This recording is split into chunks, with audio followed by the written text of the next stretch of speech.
and welcome to your Business of Green. U.S. President Barack Obama announced his new energy plan yesterday. He wants to reduce dependency on foreign oil and develop cleaner energy. How will the energy market react, and where should you be invested?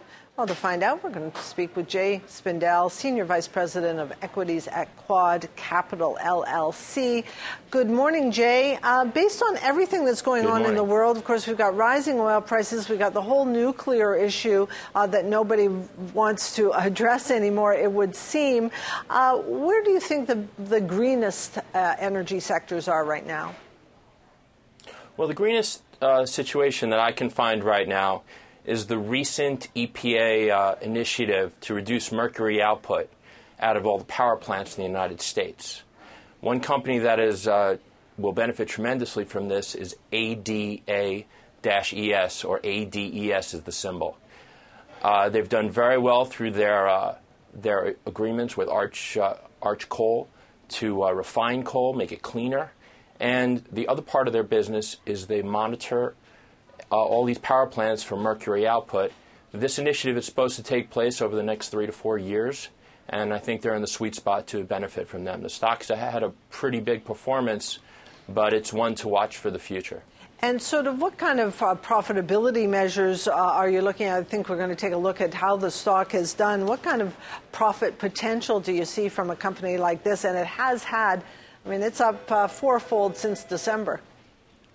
Well, absolutely, because that's when they got a grant from the Obama administration, and then this new initiative is everybody's seeing what the future brings. It is a small cap. It does not trade a lot. They did file a shelf to raise some money. But as of now, from what I see, based on their agreements with Arch and this new initiative, this company next year could probably earn $1 a share. And what about clean natural gas? People talk a lot about natural gas. President Obama talked about his initiatives for that. What kind of clean natural gas plays do you like? Well, actually, I don't like them right now, right here. I mean, the clean energy initiative is a great initiative, but unfortunately, we've heard about this initiative for many years in the United States.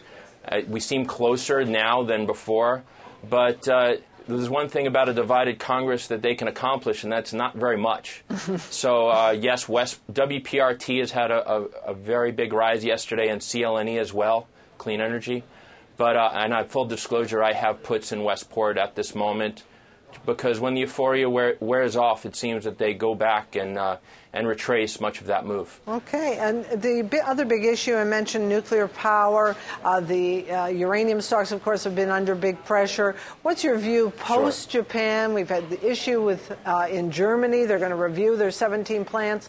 How do you think nuclear power is going to withstand all this new, maybe, hatred for it?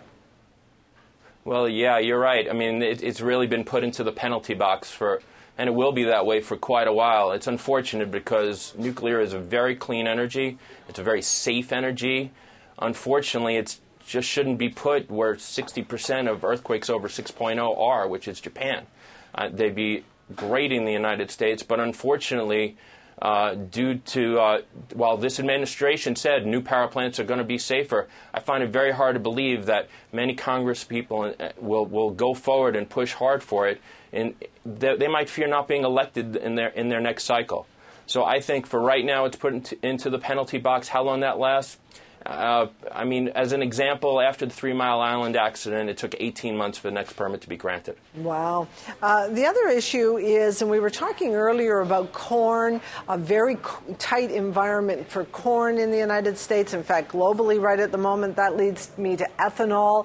The ethanol play has come back into focus again here recently. Is that an opportunity? Is that an investment opportunity our viewers should be thinking about? Well, I hate to sound so negative, but unfortunately, the ethanol, the way things work between the tax credits for ethanol, the corn input is so high to produce ethanol, it's not beneficial for makers to produce it. It's just not farmers. Their grain prices are higher. Their potash prices are higher. Everything is so much higher that unless there's a revamp of that, possibly within the next energy bill, maybe that helps. Maybe that goes through. But the way the economics are today, it's a perfect example why many of these ethanol stocks that were flying 3 years ago are no longer even around. So we've talked about a good few dogs here, it seems. What about the star side? What about on wind? What about solar? Well, I can address solar a little bit better. Solar, you did see a fantastic rise after this catastrophe, and we can all understand that. And you're not going to have a situation like you do if you go solar. The problem with it is that it requires a lot of feed-in tariffs. You've just had many of these countries in dire straits, such as Portugal, and many have said Spain might be the next to have a situation. If they can't get their ducks in a row, it's really hard for them to support those feed-in tariffs. Britain as well has said that they might cut tariffs in the very near future. What we need in the United States to really go forward and really make solar happen is a feed-in tariff. However, given some of the municipalities having those issues, I'm not sure whether or not it can survive on a state level. It should survive on a national level and be beneficial. Okay. Thanks for bringing that to us this morning, Jay. Jay Spindel, Senior Vice President, Equities Quad Capital LLC, joined us from the NASDAQ.